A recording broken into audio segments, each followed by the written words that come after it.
Good afternoon. Welcome to the Nature Pavilion, as it's called over here, on this second week of the Climate COP26, for the session related to some of the exciting work that's being done in India. Let me just present a little context to you all here and also those online. About what this particular effort is about. About 3 years ago, a number of us alliance partners here got together to try and look at what the state of restoration of ecosystems was and is in India. Prior to that, some other analyses have been done to look at what the overall potential might be for restoration of degraded lands in India. That was done at a rather large level, and so we thought that there was enough potential to actually look a little more deeper into the possibility of restoration to be taken up as an activity in India. A number of us alliance partners shared that point of view, and we had a meeting about 3 years ago in Bangalore at the Ashoka Trust for Research in Ecology and Environment, which is what I represent. I'm Nitin Pandit, the CEO of ATREE, as it's called. And along with that, several other partners joined us to sort of initially just brainstorm and conceptualize about how do we go actually from what seems to be a large potential towards implementation and so on. There were two significant parts of the reason why we wanted to pursue restoration. Well, actually three. One is that a lot of land in India is actually fairly degraded. And so we wanted to try and see what actually could be done about that. The second was that India, on the international stage, had made commitments towards several treaties that requires the restoration of these degraded lands.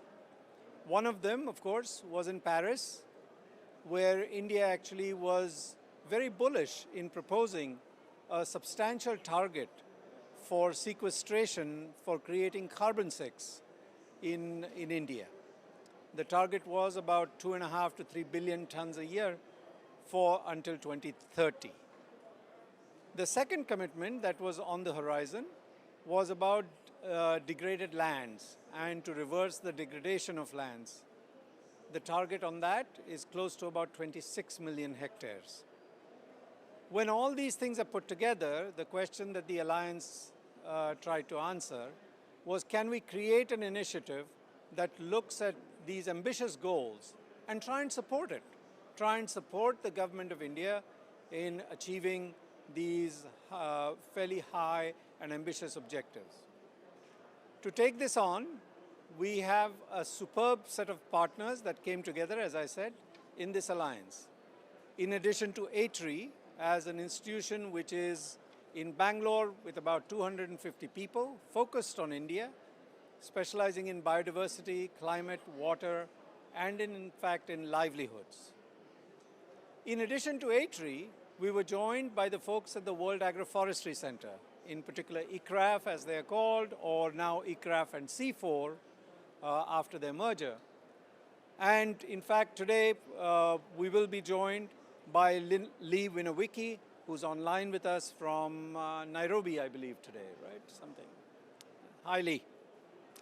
So, of course, the World Agroforestry Center specializes in agroforestry and was responsible for pushing through a policy, the first of its kind in the world, on agroforestry in India. Also joining us today is going to be Richie Ahuja. Richie Ahuja is the Vice President at the Environmental Defense Fund. Needs no further introduction. In fact, this house here, the Nature Pavilion, is partly sponsored by EDF, and thank you for doing that. In addition to that, we also have Ruth de Vries. Ruth is hiding behind me somewhere. Ruth, of course, is well known to our field in the area of ecology, ecosystems, and has been in the field for a long time, representing Columbia University from New York. So she's here for a bit. I know that she has an appointment to get to, but we're going to try and see if we can tap her very quickly in this process. And then, of course, on the podium here are going to be my colleagues, Dr. Abi Vanak, who's here and specializing as a, what should I say, a biodiversity specialist, broadly speaking. Okay. And an ecologist, I would say. So Abi is here, and he's going to tell us more about what we've actually done along with our partners in this process. And Karishma Shelar is a senior policy analyst in ATREE, and she will sort of contextualize the work that we've done and sort of give us a presentation of what this effort is all about and the ambition that we have in trying to help India reach its ambitious goals in this process. What's missing from this chart today, because of travel requirements and so on, are folks from the Foundation for Ecological Security. The Foundation for Ecological Security, or FES, is been in India for many years. They are in 17,000 different villages in India. So we have people who all have presence on the ground in India, in different locations, on sites. So this is experience that we're looking at, which is actual field-based experience that we're going to try and bring to bear on trying to achieve this goal. So without much ado, I'd like to call on Karishma to give us a presentation. The format of this session will be that after the presentation, we'll certainly look for questions online, but then I'll seed some questions to the panelists here, and I would ask the panelists to actually have a conversation between them. Ask each other questions, if you can, and just sort of see if we can get a conversation going that engages the audience, and we'll, of course, seek questions from the audience as we go along. Okay? With that being said, Karishma. Thanks a lot, Nitin. So very excited to be here and to present the first preliminary assessment put together by the ARREST partners. What we were trying to do is to see, India had these two big ambitious land-based climate targets. The Paris Agreement commitment of sequestering 2.5 to 3 billion tons of carbon sequestration by 2030, and the land degradation neutrality target of restoring 26 million hectares of degraded land. Our assessment, where we've adopted the most socio-ecologically responsible pathway to create a restoration roadmap, says that in peninsular India, outside of the protected areas, in the semi-arid and subhumid zones, there's potential for 13 million hectares of land. This includes about 11 million hectares of degraded agricultural land, about 1 million hectares of riparian habitats, and about 1 million hectares of open natural ecosystems. This is extremely significant because it covers about 50% of the LDN target already, and it covers 25% of the NDC3 pledge, and all of it outside the protected areas. Also significantly, since we're targeting degraded soils, we're looking at soil organic carbon, which we estimate, and these are conservative estimates that we have in place. So along with the soil organic carbon and with the, again, a conservative estimate of the above ground potential, we cover about 550 metric tons of carbon sequestration potential is what we're looking at. Extremely significant since it's peninsular India, semi-arid, subhumid, outside of protected areas. What you see on the screen is some of the data sets that we've utilized to come up with these assessments.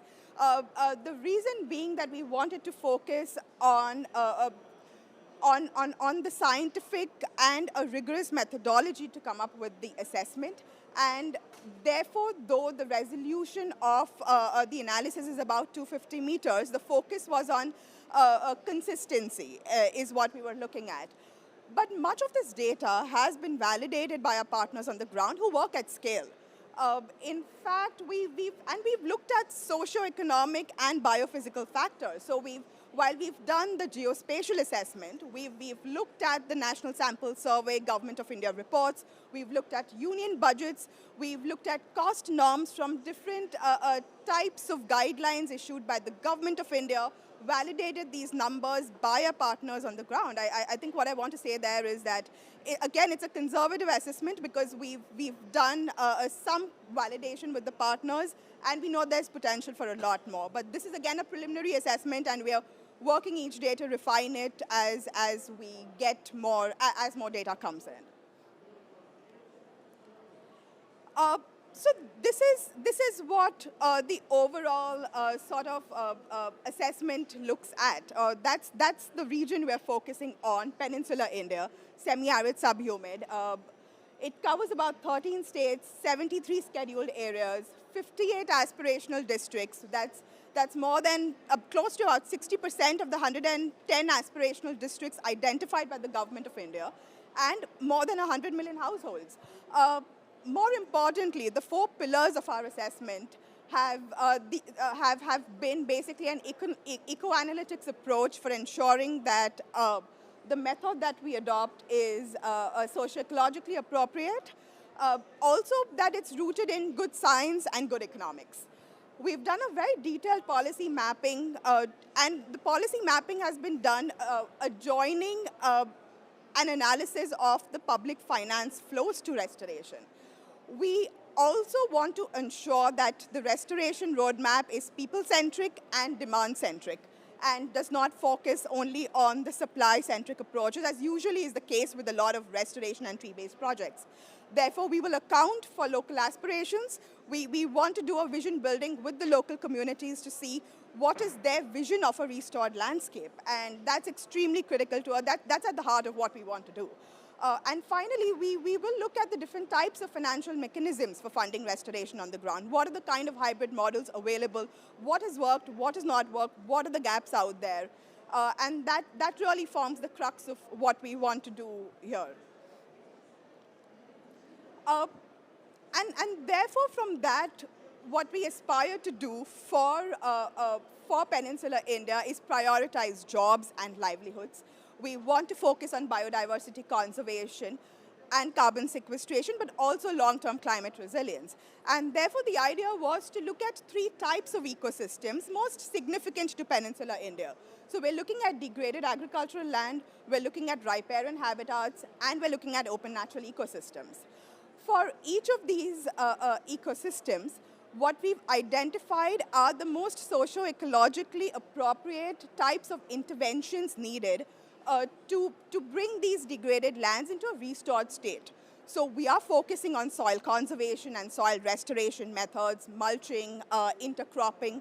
Again, all these will be very context-driven, and what is demanded by the people and what's appropriate for the regions that we'll be working in. We will look at agroforestry, conservation measures, assisted natural regeneration where necessary. Again, all of this will be community-centric. We'll work very closely with the communities to be able to identify these interventions most appropriate on the ground.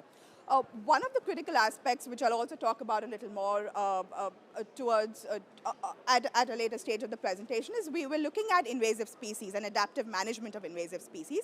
I think this is extremely critical because it's a completely ignored aspect of restoration in most parts of the world.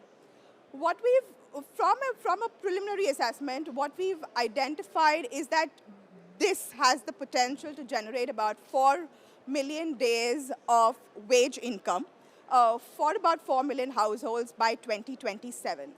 And I think that's extremely critical in terms of just prioritizing jobs and livelihoods for local communities. Again, community engagement is something, like I said, will be at the heart of what we want to do. Another sort of significant aspect of this will be already putting in place a monitoring and evaluation a guideline. So we are doing a baseline assessment, and as we sort of implement the roadmap, we will have a robust monitoring and evaluation process in place. Also adopting citizen science approaches which will complement the community engagement practices that we want to adopt in our landscapes. So moving on to the 3 types of ecosystems and one specific type of land use intervention that we want to work in. We're looking at about 13 million hectares of degraded agricultural land in peninsular India, extremely significant. We're targeting, again, degraded agricultural land, not looking at the productive ones. We also did a very interesting analysis to see what could be one type of intervention in the degraded agricultural lands. And we looked at about 242 high-volume traded medicinal plant species. And this is only peninsular India. That could be a potential intervention, also considering these are semi-arid and subhumid zones, of course. What we're also saying when we talk about what is needed for restoration of degraded agricultural lands is that the government has multiple schemes in India and policies for soil restoration. However, there needs to be better alignment, and they need to be able to complement each other much better. For example, we've got the soil health cards. We have a history of watershed development over the past 20 years, and we've got the submission on agroforestry that CIFOR-ICRAF has been a major, has played a major role in nudging the government to adopt. And I think what we recognize is that much of this needs to be aligned with each other to be able to effectively restore the degraded agricultural lands in peninsular India. The next type of ecosystem that we looked at was riparian habitats. And again, a million hectare of degraded riparian habitats with potential for restoration. Extremely critical for several reasons, not just the hydrological services that they provide, but also in terms of ensuring a healthy downflow, ensuring the overall river health, and reducing flood risk, and more importantly, to restore the cultural heritage. Riparian habitats are very critical to the socio-cultural aspect of the communities living around the riverbeds, and therefore this becomes a very critical intervention that we wanted to take up. So what you actually see on the screen is some of the sites in central India that we've identified and that we definitely want to go down and begin the process of consultation with the local communities to implement restoration. So we've identified those sites, and we'll take them on post the COP. But that's just a glimpse of the kind of assessments that we've done. The next one is open natural ecosystems, and this is again extremely critical because historically, they've been recognized as wastelands by different types of institutions as well as reports in the past. And Abi is here, and he'll talk a little more about it later on. But what we've come out with in the past few months is the first of its kind open natural ecosystem map for the semi-arid regions of India. Interestingly, why it also becomes very significant for us to look at ONEs is because of the livestock population that the ONEs and the common land support. So we've got about 1 million hectares of degraded land, and that supports about 2 million of the livestock population. So it's a no-brainer to be focusing on conservation of the open and natural ecosystems. And what we've also seen is about 30% of the agricultural GDP in India is derived from livestock. So to protect communities against any kind of economic shock, it's extremely critical that we protect our ONEs and the commons. Finally, again, like I said, a much ignored part of restoration is looking at adaptive management of invasive species. Well, we know about 13 million hectares of India's forest is affected by lantana. It's an invasive weed. What ATREE has been doing is looking at the potential for converting the invasive into products that can actually create local jobs and give entrepreneurship opportunities to communities living in and around these areas, purely from lantana. So what you see are the craft centers run by ATREE down in South India. We're also experimenting to see what are the other kind of value-added products that can be made out of lantana. So what you look on the bottom of your screen are bio bricks, and we're trying to see how we can put those to commercial use. And of course, a plywood made again from lantana. So we're focusing on identifying what can be done in terms of value addition from lantana. But again, this is only for the transition phase to eradicate the lantana for the period of. We're looking at this for a period of 6 to 10 years, which is the process of mining out the lantana, putting it to use that benefits communities while we go back and restore the land. Like I mentioned before, we've done a detailed policy mapping, and we've identified about 24 schemes within the government of India that have some component of restoration. And what you see are the main ones out there, but the three ministries that we focused on. So we looked at the Ministry of Environment, the Ministry of Agriculture and Farmers Welfare, the Ministry of Rural Development, and a couple of other ministries as well. And this really sort of gives you a sense of the fact that restoration is there's an element of restoration in multiple policies and schemes across the government of India. What is needed is basically integration and a better alignment to each other, so that you can generate the kind of public finance, targeted public finance needed for restoration on the ground.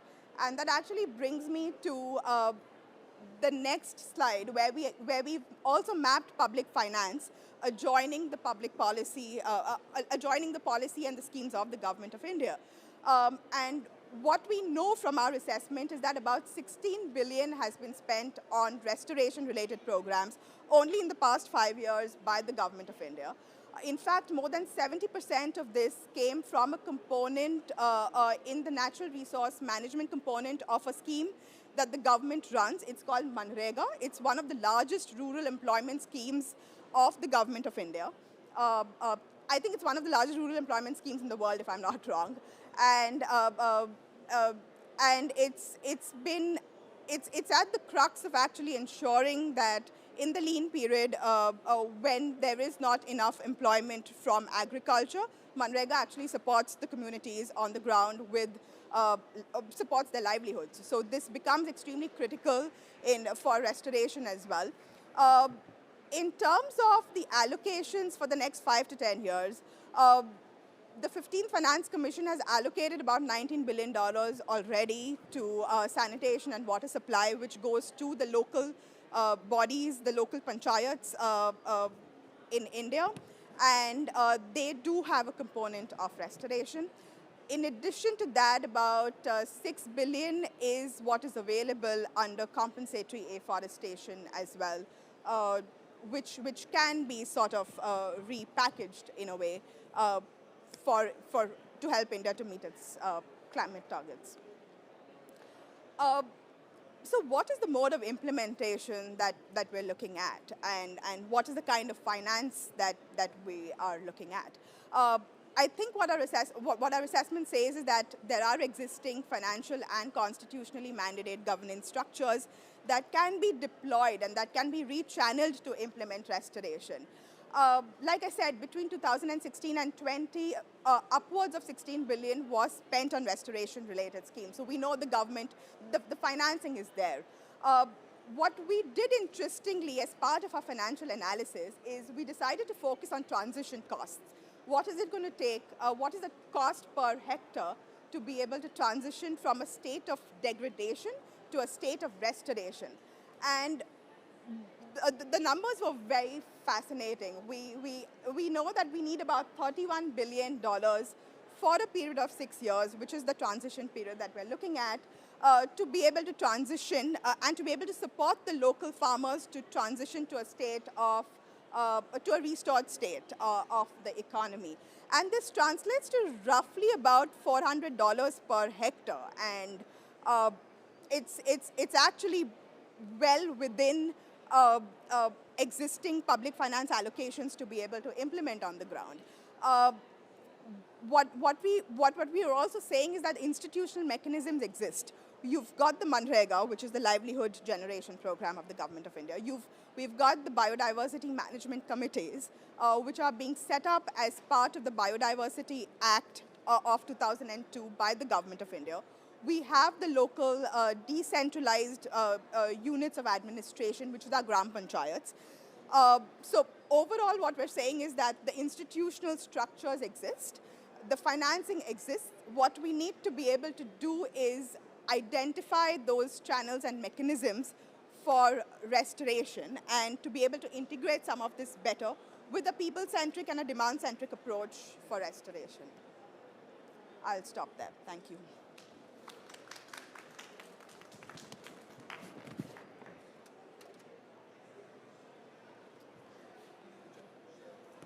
Thank you, Karishma, for a great overview of the ARREST program. Clearly, it's very ambitious, and the idea of trying to restore something to the tune of 13 million hectares is going to take a lot of work, and even if it involves coordination, even if it involves working across silos in the government, even if it across aligning different areas of the work that the government is already doing. But to do that, you also need communities on the ground. And so I wanted to sort of seed the first question. There are perhaps questions online also that we'll be able to respond to. But let me seed the first question by saying, Ruth, let me see if I can start off with you here. You're closest to me on this point here. You've been doing a lot of work in Madhya Pradesh over so many years, and working in different aspects of development, I might add. Tell us a little bit about the importance of communities and what they mean to a program like ARREST. Thanks, Nitin, and apologies, big apologies to my colleagues and everyone that I'll have to slip out in a few minutes. And thank you for the opportunity to be a part of this incredibly exciting project. So India, 70% of the population is rural and lives in villages. And in the villages, the daily life is so directly dependent on ecosystems for every aspect, for livelihoods, for water, for energy, for cooking, for every aspect of daily life.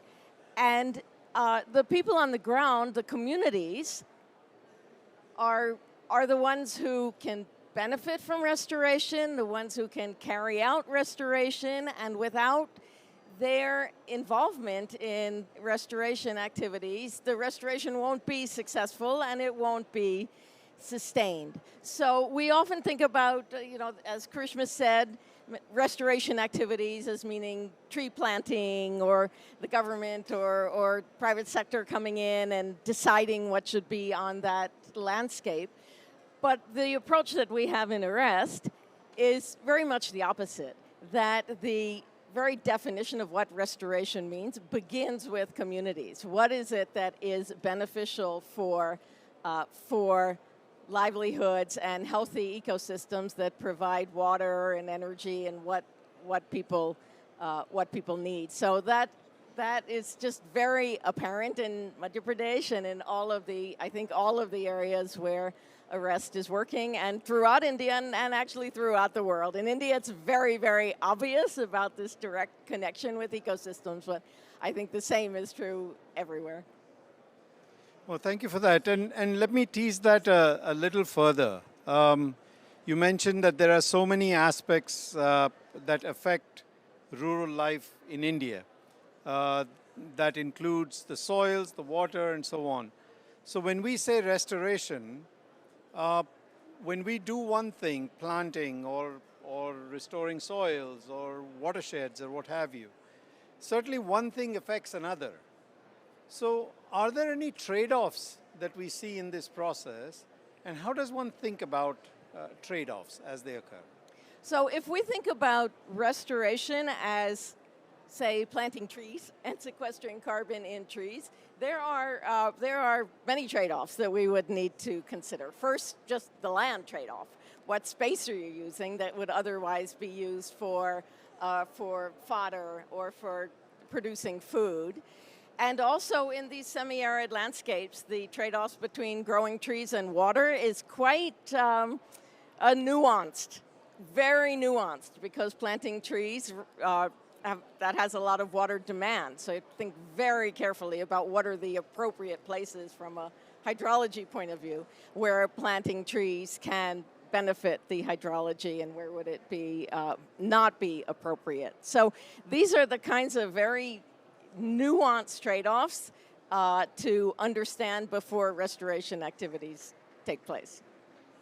And do you find that those trade-offs are such that they always are in opposition to one another, or is there a way that you think, in your experience, that you can do them or approach them in such a way that they reinforce each other? Yeah. So the synergies are the holy grail. If we can find the synergies, then there's benefits across the board.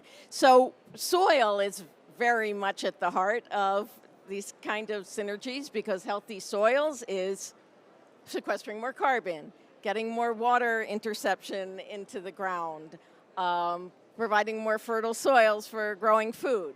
So soils is really where restoration starts. That's where it begins, right in the ground. So we have a question from the audience. Sarah. Hi, I'm Sarah Shear from Agriculture Partners, and I had a question for Karishma about your estimates of the cost, the transition cost, because I noticed that the specific cost items that you identified were things like nurseries and planting materials. But I was wondering about whether there were not other costs related to capacity development or community organization that were included, or are you actually assuming that the existing institutions will just redeploy their efforts to focus on this? So what you saw on the slide was just a glimpse of the very detailed cost budget analysis that we've done for a per hectare sort of land, and it's of course not limited to just the nurseries. In fact, I think a lot of our assessment says that the nurseries can come from institutional mechanisms, whereas costs like capacity building and engagement of communities, that is something that should be covered as part of the transition costs. So, and we'll be happy to share the detailed sort of budget lines with you as well. So we definitely take into account community participation, community engagement as part of the transition costs, and not just nursery development and the input cost basically. So it definitely goes beyond just purely input costs. Well, thanks for the question, Sarah, and it's a great question. I mean, there's no easy answer here. We looked at the cost. We said, what's already on the tree, and can we use it to good effect? Does it mean that we know everything? Not necessary. Often there are some costs involved in, when a farmer transitions from a current stable state to a new stable state, there's perhaps lost income. It's possible. You can cover for that lost income through generation of, funds, deploying funds to Manrega and getting other activities going, but it may be also that perhaps there's a direct benefit transfer involved. Again, as Karishma was saying, and I think that's what everybody is reiterating here, is this is not a silver bullet solution, it's context and people-based. What is it that farmers want? And then once you understand that, then we got to figure out what are all the enabling conditions that will help us get there. Some of them have been identified, not all of them. So that's sort of like a little bit of humility. We have to make sure that we get that right. Thanks. My name's Andrew Miller. I'm one of Scottish Government's Chief Scientific Advisors. I was very interested that you included a note on citizen science. as part of this engagement. So I have two questions. So firstly, could you give me an example of what type of activity would be involved? And then secondly, is citizen science engagement of that type, has it been common in this type of development or rural restoration project in India before the scheme you talked about? Thank you. Sorry, I'm just gonna go. So yes, I think citizen science approaches. We thought as a group that it's critical to ensure restoration adopts a citizen science approach. I think, and maybe Abi can expand on this, or maybe Nathan can expand on this, but ATREE, yeah, Oli is here as well. So what we've been doing in one of the landscapes in southern India, which has been affected by an invasive species, is we've actually been using citizen science approaches to be able to engage the local communities to try and identify the density of the invasive species. And using tech-based sort of interventions, training communities to be able to use the solutions and use the tech to be able to help us map where the invasives are, how grave the problem is, and helping us then sort of find solutions to the problem of the invasives. Ruth? Yeah, I'll just add to that the Foundation for Foundation for Ecological Security. It's unfortunate that they're not here to share, so to share their work, and their work in the restoration through removing invasives. It is citizens. FES works very bottom up.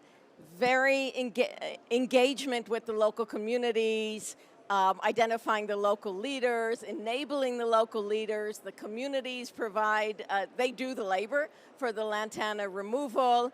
It's just very, it is completely citizen-based. And it's very impressive to see it in the field. Yeah. Leigh, you've been doing so much work on the ground in several states, and especially in Andhra Pradesh. You've got a lot of press here for the program on zero-budget natural farming. Tell us what you can think from Nairobi.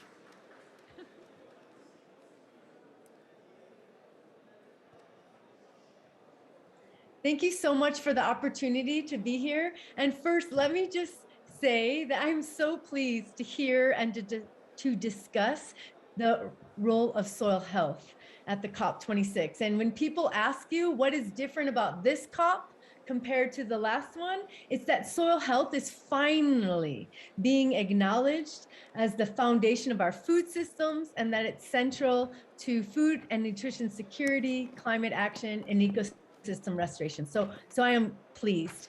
Regarding the specific question, I actually wonder if we shouldn't move beyond farmer participation to encouraging farmer innovation, to really encourage farmers to tailor the restoration or SLM or agricultural innovation to his or her context. That way we're very sure that the option that they're implementing is meeting their needs. So Karishma really highlighted the social, ecological, political, economic variation that these farmers are facing. So I really think that we can build on farmer innovation. Regarding the question about citizen science, so actually we at CIFOR-ICRAF have been implementing assisted citizen science. So this is about engaging farmers in the co-learning process. I say co-learning instead of saying monitoring. It's really about making sure that co-learning is part of the project cycle. It's not something we do at the beginning, midpoint, and end point. And then if I could just add that when we're doing this monitoring or co-learning, we're acknowledging the multiple benefits, the multiple ecosystem services that we want to achieve. So I think Ruth was getting there. Yes, soil carbon is of course once, but it's also about above ground biodiversity. It's also about water holding capacity of soil. It's about social ecological benefits. So let's make sure we're adopting and implementing a monitoring framework that assesses these multiple key indicators of soil and land health and social ecological benefits, and that we're engaging the farmers in this process. And of course, again, moving beyond participation to innovation. Wow, Leigh, that was fantastic. Abi, do you want to comment on this? Sure, thanks. I just quickly wanted to mention that some of the landscapes that are targeted have been, well, for one, they are outside the forested ecosystems that constitute most of the natural heritage of India, at least as described. But as it turns out, a lot of the semi-arid tract in India are also savanna ecosystems, natural open ecosystems, and these have been historically neglected. And almost sort of perversely, the degradation of these ecosystems has been promoted by government policies, both in terms of converting grasslands to agriculture, and to planting trees on grasslands. And I think finally there's a recognition, and even in this COP as I go around, I see that there's a recognition that planting trees is not the only solution. In fact, there's a lot of dialogue now about planting the right kinds of trees in the right kind of place. And this is something that we are also looking at, because we also want to look at, in terms of soils, these are generally very poor soils, and disturbing the topsoil for, either for soil and moisture conservation work, such as digging trenches and bunding the normal kind of stuff, can actually disrupt topsoils and lead to greater erosion and runoff. The other point is that there's a lot of soil organic carbon, as Leigh also said, but I mean, the grasslands sequester a lot of carbon, and we need to keep that in mind when we're talking about these kinds of solutions. Thanks, Abi. I think we have one more question from the audience. Hello. Hi, my name is Dhruv. I'm from Duke University. Thank you so much for this presentation. I had a very quick question. So in the presentation, Karishma, you mentioned that this has a potential to generate employment to some 400 million days. What types of employment are we talking about out here, and what are the assumptions that have been taken in this calculation? So since this is a preliminary assessment, we've not done a detailed mapping of the kind of jobs that will be generated if we look at value addition to the products from restoration of landscapes. What we've done is, as you know, Manrega basically in India guarantees about 100 days of employment per household. So we've only adopted the Manrega approach to calculate wage employment. So the numbers there purely talk about wage employment. We acknowledge that there will be, as other studies have pointed out in India, there will be job generation from restoration of land, but we've, as part of the preliminary assessment, we're not accounting for that right now. So like we said, this is a conservative estimate and purely based on the Manrega formula for employment that could be generated from activities such as planting of trees and development of nurseries and those kind of wage-based activities.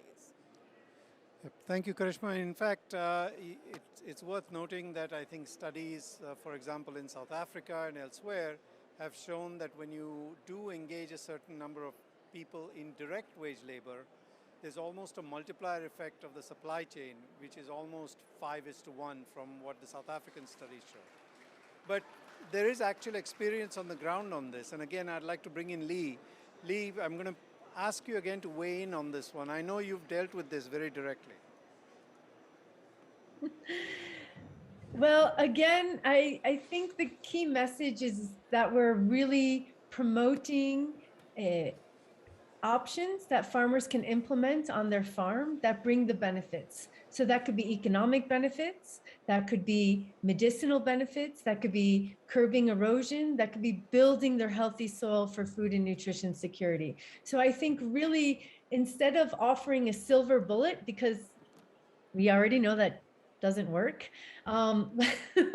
let's provide some principles and really encourage this farmer innovation. And I also want to mention something. It sounds like the audience is really interested in quantifiable results. And I think that's really important, because when we're setting up these projects, these initiatives, we really have to have robust baselines. I'm a soil scientist, of course, baselines of soil health, soil carbon, but also these other indicators, right?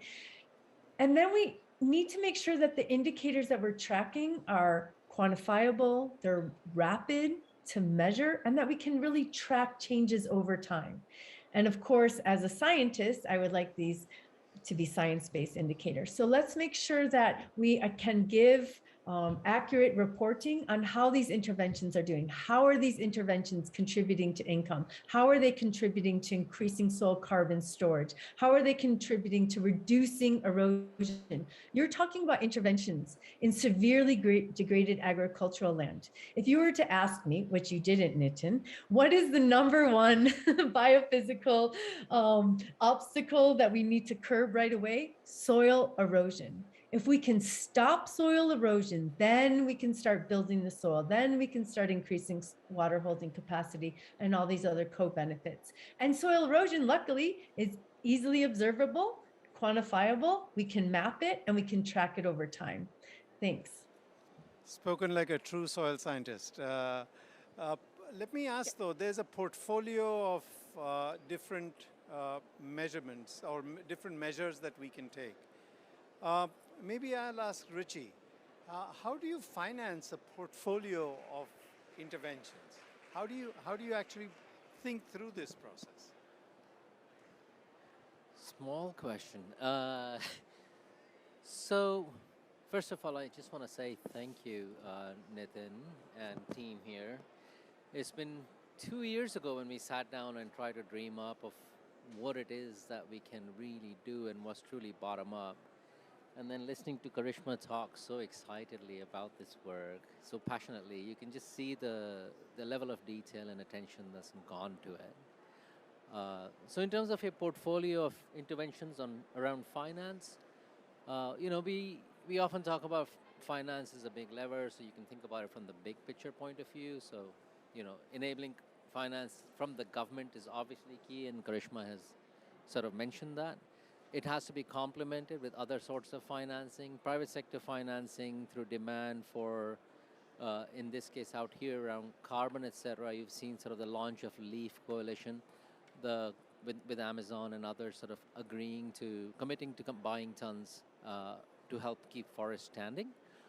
Is there a way to think about some sort of a large portfolio approach there, which allows for natural capital, so natural capital solutions outside of forests to also be financed in similar ways is another large lever.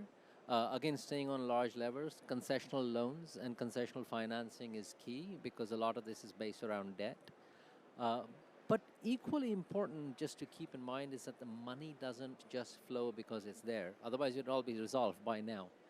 So the flip side is also that the money has to get to the ground, and that's where it's really important to understand the nuances of be near the farmers, have the institutions, understand what they need, and then sort of begin to figure out what's the way to finance through those local institutions. So they become the aggregators. In India, we have National Bank for Agriculture and Rural Development, and many other commercial central, government-owned banks that are very present in villages. That's another form of financing. But to drive, again, that change on the ground, let's not just limit ourselves. Let's allow our imagination to take hold here. I would say think about stacking approaches. If you go, there's a demand out in the market. We're talking about inclusion, gender. We're talking about soil health. We're talking about water. Everything that Karishma and others have mentioned here. And to Leigh's point, baselines. If you can build baselines on all that, and if you can sort of monitor activities that demonstrate that these particular issues are being affected in a quantifiable way, it's perfectly possible to do some results-based financing from the corporate sectors and others who are interested in these outcomes, or even public funds, or bilateral funds and multilateral funds. So really finance, I feel good about finance. I really feel really excited if you can get the local pieces right. Thank you, Richie. I have one other question that relates to sort of finance as such. We've identified, or Karishma has identified here, transition finance for the 6-year period. But then thereafter, there has to be an off-taker for the products that are created. And here we've discussed products like medicinal plants and so on, which are not just food as such, but also other high value-added plants. What role do you think they can play in the overall mix of things? So transitions matter. I mean, like, there's a cost involved here, and that's, so when I was talking about layering up and stacking, that's the way to manage a transition. I think working with medicinal plants and stuff that you talk about here, or farmer-friendly trees, and working along the value chains to sort of bring those particular products to markets is another way to finance this. I think this is a dynamic situation, so you don't sort of solve for one equation here. I think you solve for multiple equations based on context in place. I mean, EDF has done a fair bit of work on figuring out how to improve value chains, and has been part of sort of this partnership with folks that we work with on the ground, who really have sort of been able to deliver the inputs to the farmers, allowing them to be efficient, which is, is a private sector approach, but if very effective. It just received the largest agri-tech financing in India 2 weeks ago. Thank you. One quick question for Abi on this one is, we've chosen peninsular India for this effort, and 3 different types of ecosystems that Karishma talked about. Can you say a little bit about the relevance and the significance of that approach, wherein we are able to aggregate across these ecosystems? Sure, and then I'll maybe pass it on to Richie as well to add a little bit. But these ecosystems or these landscapes represent a fairly large chunk of India's landmass, which seems to have sort of slipped through the nets in terms of action, either from a conservation point of view or from the development angle. And also, I mean, let's look at who are the people who are living here. As Karishma has already noted, half of the aspirational districts in the country lie in this zone, and given that it's in the climatically drier parts of the country, because they're sort of in between, because they're not complete desert, and because they're not in the more heavily rain-fed area, they're in between. They're expected to the production rates are expected to be higher there, but there's a lot of uncertainty, there's a lot of variation because of changes in weather patterns from year to year. So therefore there's a huge opportunity in this landscape to be able to improve livelihoods, but as well as all of the other parameters that we've just been talking about, both in terms of ecosystem restoration, soil restoration, but as well as for degraded savannas and degraded riparian zones. So yeah.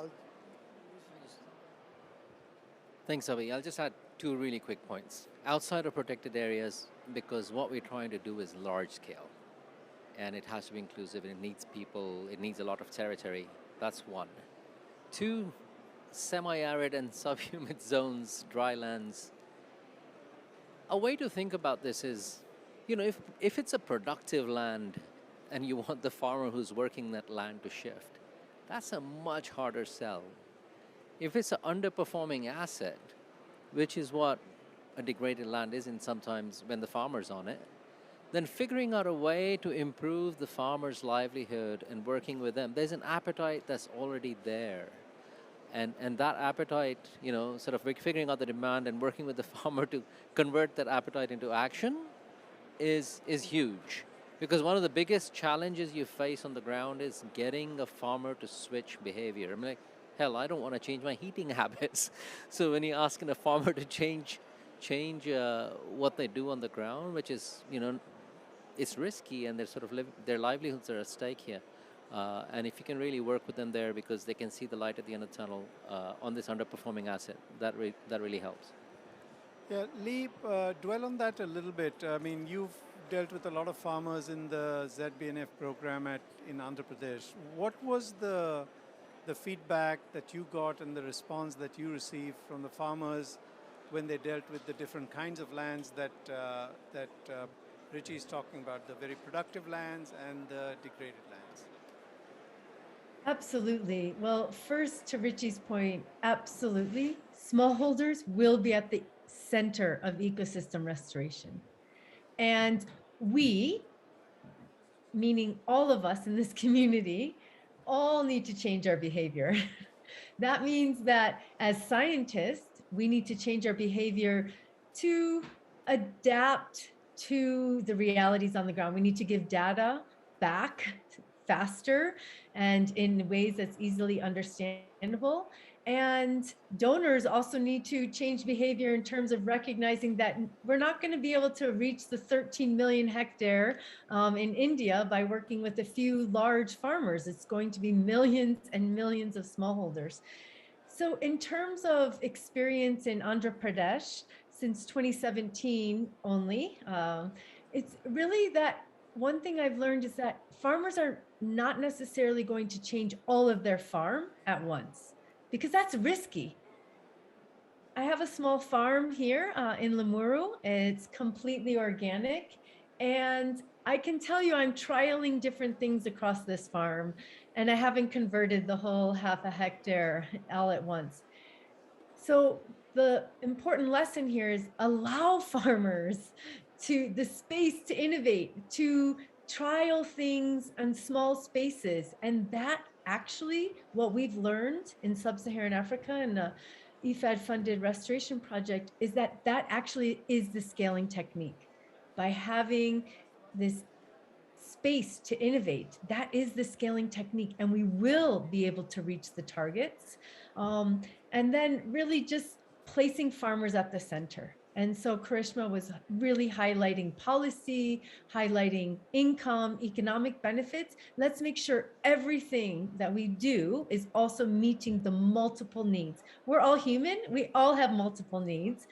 So why would it be any different for the smallholders we're working with? So really placing them at the center, ecosystem restoration and innovation.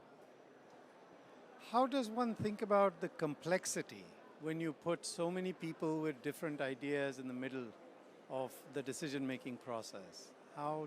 What's your experience in that? And that's a question I'd like to pass around to the rest of the panel too.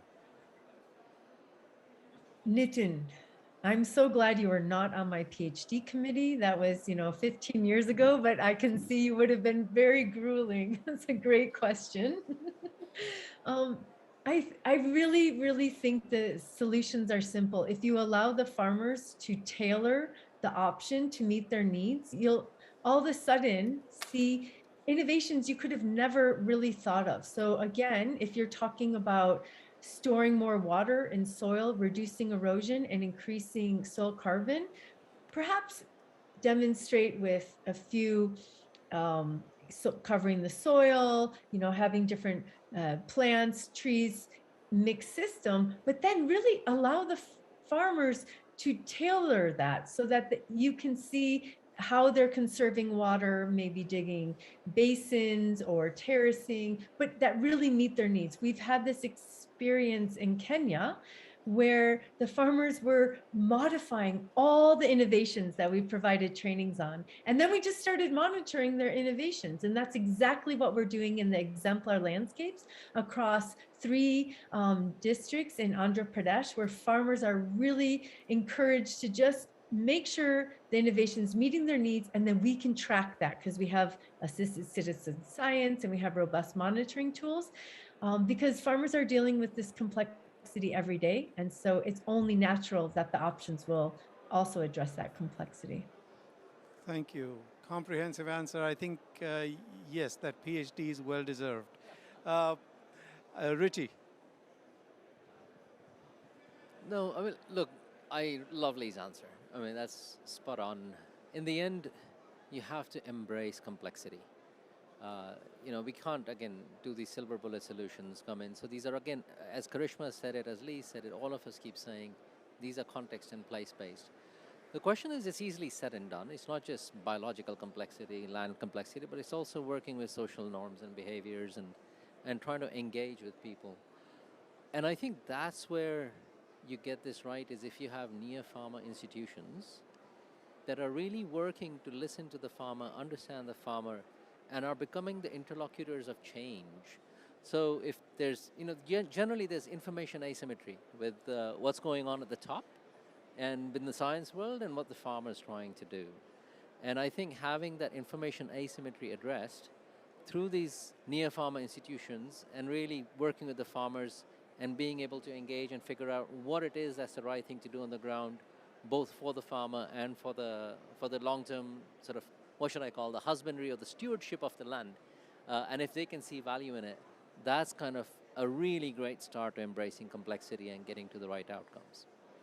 Thank you. And I'll flip that a little bit for Abi here, just as a question. Under the National Mission on Biodiversity and Human Well-being, there's a lot of work going on in promoting agrobiodiversity in such landscapes. Can you say a little bit about that idea and what that means in such landscapes?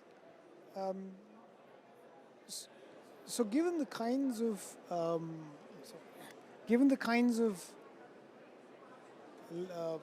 agricultural systems we've had, these have generally been, especially in these semi-arid tracts, they're rain-fed agriculture, they're small holding. So what we've seen is that there's a lot of fallow land available. There's a lot of traditional forms of land sparing, and there's of course land sharing. And this allows biodiversity to also be present in and around these farms. So you go to almost any village area, you see a lot of wildlife, and some of these wildlife can also cause conflict in terms of crop depredation or loss of other kinds of farm produce. For example, the landscape that we work in has jackals and jungle cats. I mean, there's got 7 species of carnivores there. There are sugarcane farms with leopards living in them. There are large herbivores roaming around these places. So the whole idea with the agrobiodiversity is to try and identify areas that you can either maintain certainly document what's there, but maintain the biodiversity that's there, or enhance and restore, or find those practices that allow the enhancement and restoration of biodiversity in landscapes that it has been lost from. Because the link is pretty high in terms of what happens in the crop field and what's around it. So for example, pollinators, the number of species of pollinators increases in areas that have higher plant biodiversity, wild plant biodiversity around. So that's just one example. But foraged foods, the variety of foraged foods that people can obtain from outside their farm also increases for areas that have considerable areas of local biodiversity. So there are some, and of course, biodiversity, increased native biodiversity itself is in itself a valuable goal for us to achieve. So, yeah. Yep, thank you. Why don't we have closing remarks here, if we can? Karishma, do you want to start? Thanks, Nitin. I think it was great to be here and to be able to talk about arrest. I think the critical part is as we get down to implementation, the principles that we've identified as part of arrest is something that I think should be mainstreamed as part of restoration initiatives at multiple landscapes around the world. Because what we're emphasizing is that we really need to move away from tree-based interventions, look at the demand side, demand-centric approaches, look at ecosystems, embrace the complexity, as Richie always says, to be able to truly restore landscapes to and to ensure that the benefits from these landscapes flow to the people and the people who live in these landscapes. So it's like we've said throughout, there is no one size fits all. We need to be able to understand these as socio-ecological systems and identify solutions in partnership with local communities to be able to succeed. Thank you. Leigh, any last comments? I think 3 comments. One, if we really are going to earnestly tackle the global challenges of biodiversity loss, food insecurity, and land degradation, we absolutely need multi-stakeholder action. It's really about bringing together everyone working together. That includes making sure we're translating science into action. So as I mentioned before, that's a behavior change for all of us. I'm a scientist. I know that we are improving in how we communicate data and evidence so that this can actually accelerate impact on the ground. The second is really, I loved Richie's quote, and I've tweeted it, Richie. The asymmetry of information needs to be addressed. And that is so important because that is co-learning. Information is co-learning. And we really need to adapt our co-learning cycles to meet the decision-making cycles. That means on-farm decision-making cycles. The Rabi is here now in Andhra Pradesh, and then will be followed. And then donors have decisions they need to make. Governments have decisions they need to make. So let's make sure that information reaches the decision makers at the time they need it. And second, I'm so pleased that soil health is highlighted because really it is the foundation of life on land. And if we can earnestly scale globally soil health restoration, I think we can really start addressing restoration, climate change action, and food and nutrition security. So those are my 3 points. And thank you so much for such an enlightening panel. Thank you, Leigh. Richie, any last comments? No, this is one, as just say, this has been really great. So thank you again for moderating and having this discussion. Comments, I think we have a big task ahead of us. I think what we've done as a coalition and what others are doing, including Leigh over in Africa and with the ZBNF, I think we have a coalition and a growing coalition of partners here that are tackling some significant issues in very interesting ways. And it will be, the work that we have done to now identify a restoration roadmap. I'd love to see it translated into action more and more on the ground. And last closing, just working off of Leigh here is, biodiversity is resilience. It is climate resilience. It's almost like we're saying that we want to develop biodiversity. It's almost like going back to it. That was our natural state. And that's really important to keep in mind as we move forward. Abi, final comment, and then I'll just close. Thanks. So I think, what we have here is an opportunity to use the framework of restoration to actually bring together so many different elements that can, that can bring together fairly diverse or several diverse outcomes can result from the action of restoring ecosystems, restoring. I mean, so for example, women's health, indoor pollution. I mean, just look at all the SDGs that get met because of this stuff. So you've got life on land, life on water, food, health, nutrition, security, all of those things. From the health angle alone, both from having access to clean water to tackling indoor pollution by reducing dependence on biomass for fuel, to potentially even reducing the risk of zoonosis from degraded landscapes. So I just think that by using this framework of restoration, while that's what we are interested in as an outcome, it allows us to bring, or the framework that we can bring all these different ministries and different programs and give them a focal point to implement on. And I think if you can do that properly, that's going to be a huge win for us, a massive win, not just for us, but of course for governments to be able to do what they want to do. And now here's a framework for them to be able to do it properly and invest their money and do it in a way that's measurable, because that's also always a problem. How do you measure impact? And how do you measure impact multidimensionally? So if you can do it, good for us. Thank you. Thank you again to all the panel. Leigh out there in Africa, Richie, Abi, and Karishma. I know Ruth had to leave early and FES has been traveling, so we are a little short-handed here. But at the same time, thanks for doing a great job for explaining what's quite an ambitious challenge that we've set before us. And so next time, we'll look forward to hearing more numbers and more accomplishments on the way. Thank you, everyone. Appreciate participation.